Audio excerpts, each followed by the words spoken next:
Docteur Abdelkader Semari, ancien ministre algérien des PME-PMI, je vous remercie beaucoup de nous avoir accordé cette interview.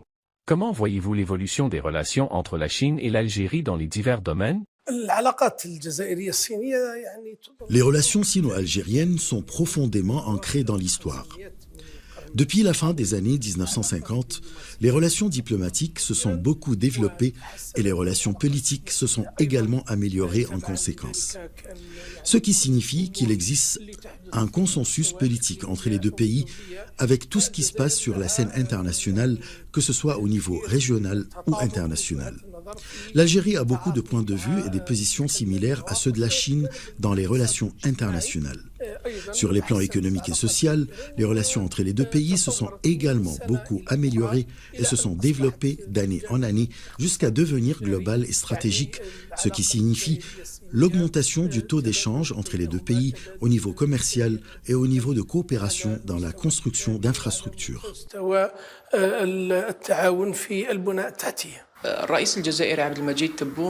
Le président algérien s'est rendu en Chine l'année dernière et 19 accords ont été signés lors de sa visite. Comment cette visite a-t-elle ouvert de larges horizons pour la coopération économique entre les deux pays?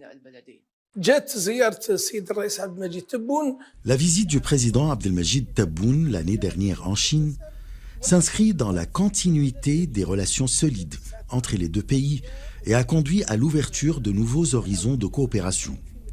Il s'agit de 19 accords de coopération entre les deux pays dans divers domaines.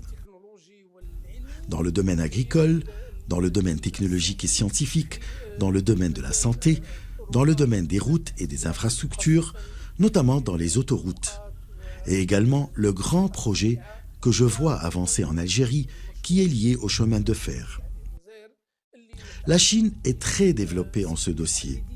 Et c'est l'un des domaines de coopération qui contribue à consolider davantage les relations économiques entre les deux pays.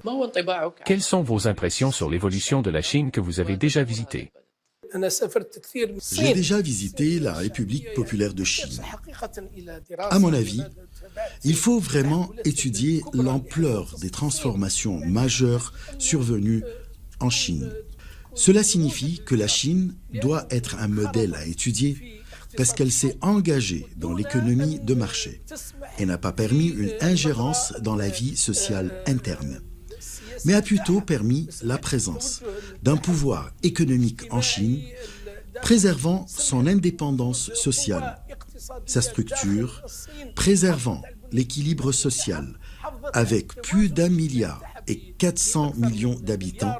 Comment voyez-vous le rôle des entreprises chinoises dans le développement du continent africain?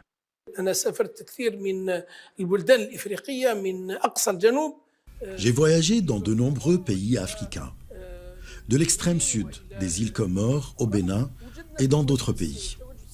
Nous avons constaté que la présence chinoise maintenant en Afrique est en mesure de constituer une grande renaissance dans les pays africains. La Chine est plus présente en fournissant un soutien technique, un soutien logistique et un soutien technologique à l'Afrique, ce qui ouvre la voie vers un équilibre sud-sud entre la Chine et les pays d'Afrique. Il faut continuer à réaliser cet équilibre sud-sud pour réaliser la paix en Afrique, surtout à la lumière des conflits mondiaux que nous connaissons aujourd'hui.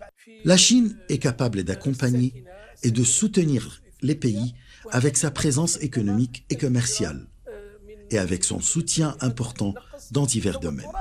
Docteur Abdelkader Semari, ancien ministre de l'Industrie et des petites et moyennes entreprises, merci beaucoup.